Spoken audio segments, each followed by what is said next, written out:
Chaque être humain a des rêves, des idées, des objectifs. On appelle cela des projets. Mais dans la vie chrétienne, un projet ne doit pas être construit seulement selon nos pensées, nos désirs ou nos ambitions, mais selon la volonté parfaite de Dieu. Un projet sans Dieu peut réussir extérieurement, mais il manquera toujours de profondeur et d'éternité. Aujourd'hui, nous allons voir comment bâtir nos projets selon Dieu. Dieu est le maître des projets. Tout commence par une vérité, Dieu est le créateur de toutes choses, et il a un plan pour chacun de nous.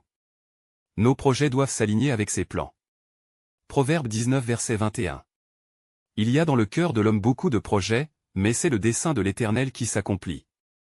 Le chrétien ne vit pas pour accomplir sa propre volonté, mais celle de Dieu. Même les bons projets humains doivent être présentés à Dieu pour qu'il les approuve. 2. Prier avant de se lancer. Avant de commencer un projet, il faut d'abord chercher la face de Dieu. Demande-lui si ce que tu veux faire vient de lui. Jacques 4 versets 13 à 15. Vous qui dites, aujourd'hui ou demain, nous irons dans telle ville, nous y passerons une année, nous y ferons des affaires et nous gagnerons de l'argent. Vous qui ne savez pas ce qui arrivera demain. Vous devriez dire, si Dieu le veut, nous vivrons et nous ferons ceci ou cela. Le projet que Dieu bénit est celui qui est né dans la prière. 3. Travailler avec excellence. Un projet selon Dieu n'est pas un projet bâclé ou médiocre. C'est un travail fait avec sérieux, rigueur et foi. Dieu bénit le travail des mains fidèles. Colossiens 3 verset 23.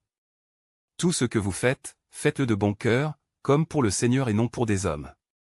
Dieu ne bénit pas la paresse, mais il récompense la fidélité, l'organisation et la discipline dans le travail. 4. Accepter le temps de Dieu.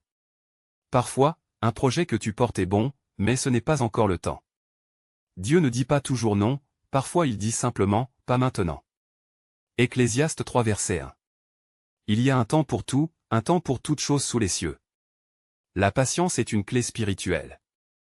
Dieu prépare le cœur, les ressources, les opportunités et même les bonnes personnes autour de toi. 5. Garder la foi même dans les défis. Un projet donné par Dieu ne veut pas dire qu'il n'y aura pas de combat.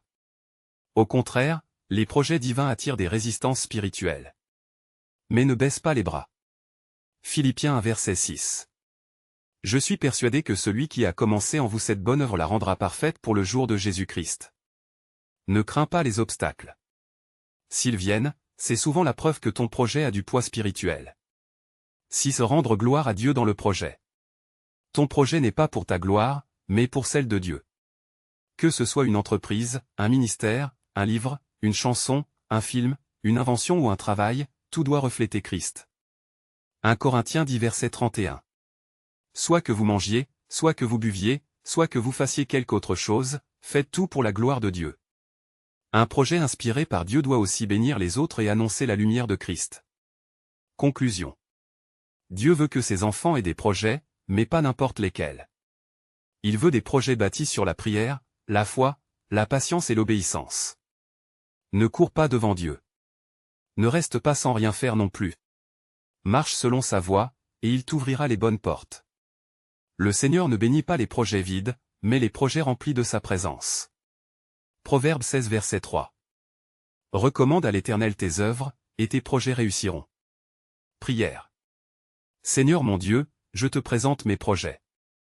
S'ils ne viennent pas de toi, retire-les. S'ils viennent de toi, dirige-les. Donne-moi la sagesse, la foi, et la force pour les accomplir selon tes